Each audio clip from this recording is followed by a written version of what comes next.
about that, because I thought he might have the whole of the night, a nice comfy night in there. So spring watch is on. He didn't, he went, but then it was in the morning that the third one went at 6:02, then at 8:10, Woodpecker's come and back. finally at 9:20 this morning, needed a bit of encouragement. Mum gave him a bit of food. He had a fine little poo there. Our last little chick, and there he was waiting. Is he going to go? Is he going to go? And he was away. But now the parents, oh, there's Dad coming back just to make sure everything's all right. Now the parents' work doesn't finish there, because they'll continue to feed those chicks outside. Here they are. Clever cameramen to catch this. And here's one down in the grass, which may not be quite the safest place to be. But actually there's quite a lot of tension now for those parents, because they want to stop feeding those little chicks as soon as they can, really, and start a second brood. And just think, those little chicks relatively soon are going to fly away from Innis here 5,000 kilometres back to Africa. Absolutely incredible. But those story developers that got those pictures, who are they? Where are they? I'm about to go and find out. Join me later. Thanks very much, Martin. Kate, what? I don't like a baby redstart on the ground. Oh, don't use that voice. Like a baby redstart on the ground. I'll tell you something though. Well, much of what we know about the behaviour and ecology of redstarts was found out by a remarkable naturalist called John Buxton, and he discovered it whilst he was incarcerated in a prisoner of war camp in Bavaria in 1943. And amongst his notes, he wrote something really poignant. I'd like to read it if I may. He wrote, "One of the chief joys of watching these birds in prison was that they inhabited another world than I. They lived wholly and enviably to themselves, unconcerned in our fatuous politics, without the limitations imposed all about us by our knowledge. They lived only in the moment, without foresight and with memory only of things of immediate practical concern to them." What an incredible sentiment. What an It's incredible insight. yeah. Stand up a It's absolutely beautiful, isn't it? What? You think about guys in prison and he's enjoying freedom that he saw in those beautiful birds. He wrote a book afterwards, The New Naturalist, and we owe much of what we know about these birds to him. Amazing, absolutely amazing. Well, thanks to him, thanks to our redstarts, a thirst for spring watch, and they have kept us going beautifully throughout our first week. But now let's meet a bird that we hope will be with us maybe until the end of the series. There's the box that they're nesting in the woods just by the studio. Let's go to it inside. There she is. She is a pied flycatcher. We introduced you So that's to a her young yesterday, woodpecker but that's if you being missed fed. it, That's she's quite sitting on nice 4 to see chicks. She outside did your lay window. 6 eggs, but only 4 of them hatched. And the chick's doing very well. Lovely little stretch there. She's such a pretty bird. But she's been working extremely hard today, feeding up those chicks as we caught on our cameras earlier. Chris, I mean, amazing energy. This bird was in and out all day. And a great range of prey. You may think flycatcher, she's only catching flies or flying insects, but no, plenty of beetles, grubs of many kinds. Here, she's given one of the chicks a caterpillar, and it's got stuck to the side of the youngster's beak. Yes, and it looks like she's actually being rather rough to the chick, but you think she's trying to get that caterpillar out and kind of re-feed it? I think that's what it is. Yeah, she is being a bit rough, but I mean, what her instincts are telling her is get it right into that animal's gape, so it can definitely be swallowed, not left on the side of the And that's the point of the gape, isn't it? That great yellow gaping hole is like a target for them. Exactly that. It's a target, and each of those species has a different gape. Some of them with quite strong patterning inside their mouths. The sake of the parents, hit this mark. This is where you've got to drop the food. Exactly right. But what we have noticed today is that the female seems to be doing all the work. The male has been suspiciously absent. Well, he has, however, over the last few days, we've hardly seen him at all. He came back a few times today. He went in, this is really strange, he's got a mouthful of food, you think he's going to give it to the chicks, and then he leaves. Yeah. And you know, and then an hour or so later, he's back again. This time he arrived back with a female who's displaying there. Well, is she flirting with him, or is she being defensive? Which one do you think? Defensive. It doesn't look good. She's paying him no attention. He just comes in, has a But you think he's definitely her male, her mate? He must be, to know that the nest is there and to go into it. And remember, they are territorial, so he would have to be in this territory. But something really strange happens later. Look, he arrives at the nest. She's not actually there. He goes in. Once again, he doesn't take the opportunity to feed them. She arrives back. He then panics, starts fluttering around in the nest. As if he's been caught in the act, right. Except that you sort of think, well, he was bringing food in, what's so bad about that? But it is odd that he's not feeding them. He's not feeding them. Eventually, he jumps up in the corner, and she comes in. Now her instinct, she's got some food and she's got to get it into their mouth, and she does her duty. But then she's rather perplexed by the fact that he's hanging there in an embarrassing position. As you say, it's like he's hiding behind the wardrobe, but it's a bit late, isn't it? Yeah. He's in the wardrobe. She takes a little peck at him. He then flies out and leaves her to do the rest of the stuff there. It is very, very strange behaviour, or is it? If you keep an eye on these pied fly catchers over the weekend, and you can do that by looking at our webcams, you may see a pattern emerging, don't you think, Mr. Peckham? You see, when you're a female pied fly catcher, love will never do what you want it to. And what we've got here is an example. I'm going to say this now so they can't cut the science out next week. There's going to be some geekery next week. Polyterritoriality and polygyny. Now, the producers can't cut it out now because I promised it to you. That'll be Monday. I bet you can hardly wait. Now, I have a little question for you, a little teaser to pose for you to think about while the show is going on. Have a look at this extraordinary photograph that was sent by JEL 1969. I don't know whether that's a girl or a boy, that's the flicker name, but he or she lives in Chatham in Kent. And our question to you, dear viewers, is what is this photograph of? What is this photograph of? You can get back in touch with us via Twitter, via our Facebook page, or of course via our website, and we will be giving you some of your answers, right and wrong, a little bit later in the programme. Can I give a clue? No. Oh, come on, absolutely, no, it's too early. Give the clues later. So you mean I couldn't say, for instance, that they're floating on water? Sorry.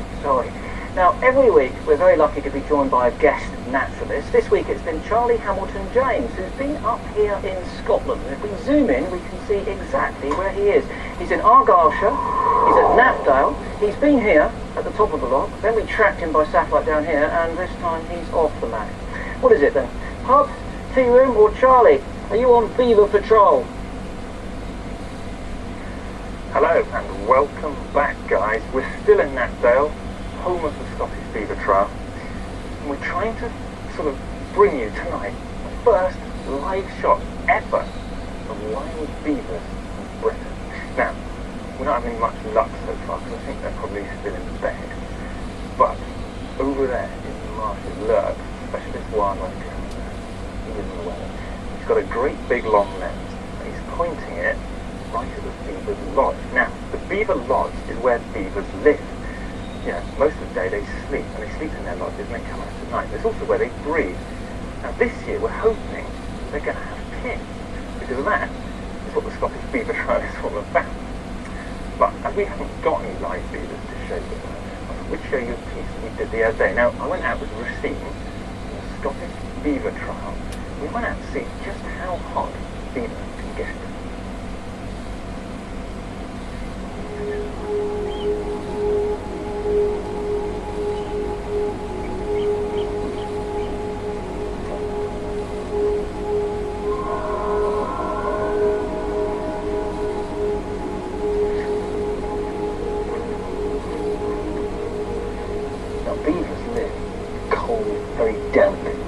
They don't really have modern clothing like us to keep warm. So their fur has to do the job for them. And it's incredibly well insulated. And tonight I've come out with a thermal camera to see if we can take a look at one with it. Because what this does is it looks at the heat coming off things. Now, we've got more members of the beaver team over there in another canoe. So we're going to throw the thermal camera on them and say, can you take your hats on, please? Look at that. Now that head is glowing bright yellow. There's a lot of heat coming off there. The rest of it's blue, where the coat is, which is well insulated. So this is exactly what we're trying to do with the beaver. We'll take a look at the beaver, see where the hot spots are, where the heat's coming off, but also see where the darker spots are, which bits of the beaver are most well insulated. What we've got to do is find the beaver. Okay, the guys have just flashed their torch at us in the darkness, which I think means they've got a beaver. So we're racing over there at literally, what, a mile an hour? To see if we can get there. Get it on this camera. There. Rashid, look, you see its head. Wow, look at that. It's at the back of his tail there, all red. Yeah, that's all right.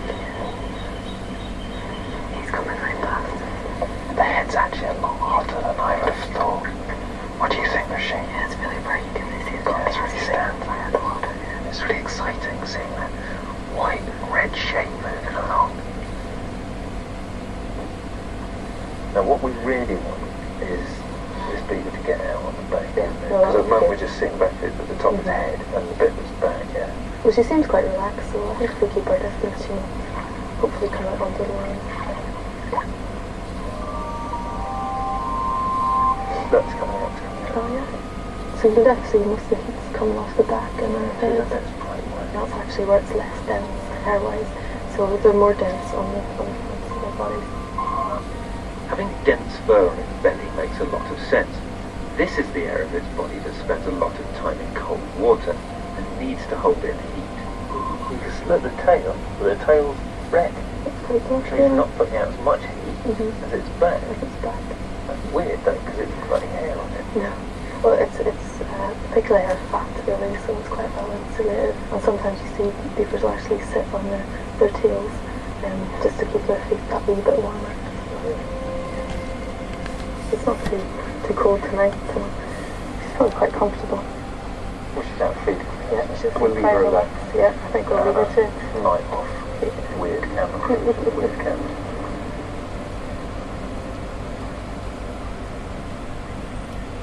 I have to admit, I was quite surprised. I thought with all that thick fur, the beavers would be more well insulated than that and actually put out less heat. But I suppose if you think about it, beavers generally live in very cold places like Canada and Norway, which are much colder than here in Scotland, where actually it's very warm at the moment. So maybe the beavers here are actually trying to dump heat. Maybe they're getting too hot. I don't know. I'm still waiting to see a live beaver. And I'm not seeing anything. I'm seeing lake, forest, camera crew, but the beavers are still sleeping. Come back to me. I'm sure we'll find you one. Thank you very much, Charlie. I have to say you've set yourself a pretty tough task. Live beaver. Anyway, look at this. We've come hot foot from our studio over there, about almost 3/4 of a kilometre, I would say, down here to the estuary. It's a wonderful evening down here. What a picturesque landscape we've got. First time I've been up here, Kate. It's absolutely stunning. It is beautiful. Absolutely stunning. Anyway, at the top of the programme, we teased you with a new nest. Well, time to reveal all. Firstly, here it is. Pretty difficult to identify, I've got to say, but its habitat might give it away. Rushing, fast-moving Welsh stream. A species which likes that sort of habitat a lot. Now, of course, you find a nest like that, well, that's challenge number 1 sorted. But then, if you're a wildlife cameraman, you want to get a camera on it. And for Lindsay McRae, that was something of a mission.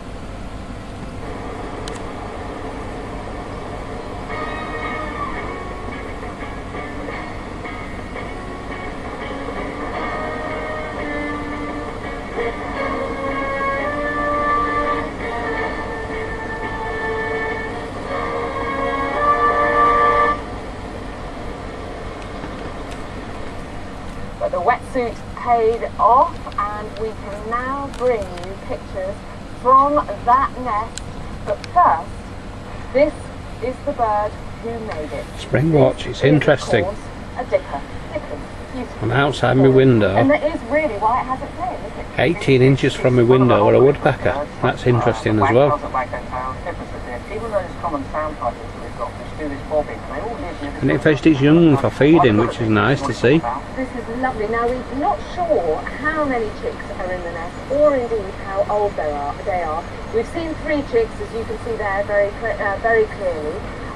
But we're not sure how long it is going to be before they fledge, Chris. They do look quite well developed, don't they? I think they do. I mean, they typically have a little couple of ear tufts, down. You just saw a little wisp on one of their heads. Once they lose those, it's not long before they think about jumping out of the nest. But that's going to be a perilous journey. Well, I was going to say, because they are literally perched above